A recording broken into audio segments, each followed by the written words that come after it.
Emily Blunt and Ryan Gosling went at each other in a heated exchange at the 2024 Oscars. I'm just happy that we can finally put this Barbenheimer rivalry behind us. The way this award season's turned out wasn't that much of a rivalry. This is insane, Emily. This has got to stop. We have to squash this. Emily was being blunt. Sorry. But Ryan Gosling was the one who actually stole the show, as he outright dissed Emily Blunt and the entire cast and crew of Oppenheimer.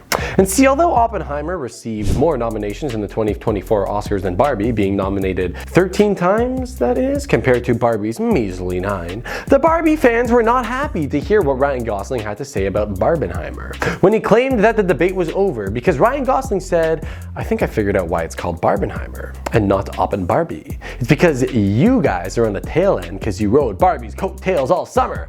Ouch! Emily, are you gonna take that? The way this award season's turned out wasn't that much of a rivalry, so just let it go! John Krasinski sure doesn't think so, and he's right, because Emily clapped right on back with, "Thanks for Ken-splaining that to me, Mr. I need to paint my abs on to get nominated." Anyways, painted abs sounds like something I could get behind. Also, Ken-splaining seems like a term that we should probably leave behind in 2023, but if Emily Blunt is saying it, then I can get on board. Mr. I need to paint my abs on to get nominated. You don't see Robert Downey doing that! You're kidding.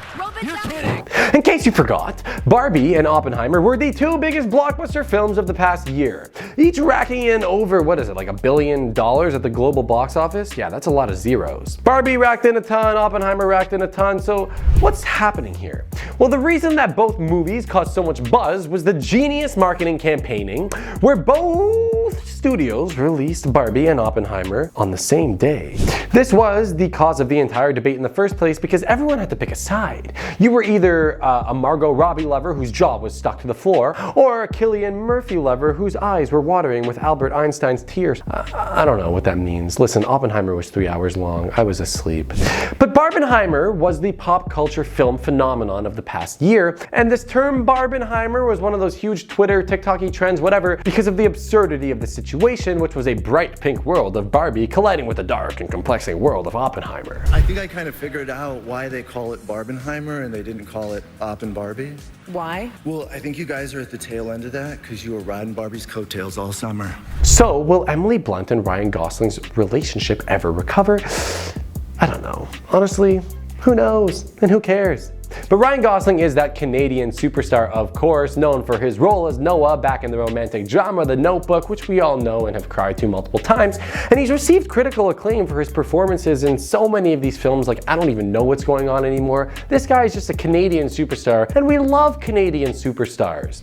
Emily Blunt, on the other hand, is an English native who began acting on the stage, actually, before transitioning to television and film, and you know, she's also done her own thing, dibbling and dabbling with Golden Globes here and there and winning awards. She's great. But remember when I said that Emily and Ryan would never make up? I lied. Because Emily Blunt was seen smiling loud and proud. I don't really know if you can smile loud, but she was doing it and giving a standing ovation to Mr. Gosling after his breathtaking musical performance of I'm Just Ken. Yes.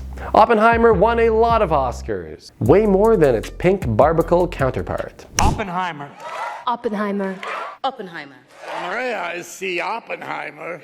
I could deny it, but I have been dreaming about this moment for so long. But what are your thoughts on the feud? Is it finally done? Is it true that it's Oppenheimer over Barbie? Because that's what the Oppenheiming numbers of the Oscar-heiming numbers are award. Oh my god, I'm getting confused here. They won a lot of Oscars. Let us know which of the movies you liked more in the comments down below. Are you Team Gosling or Team Blunt?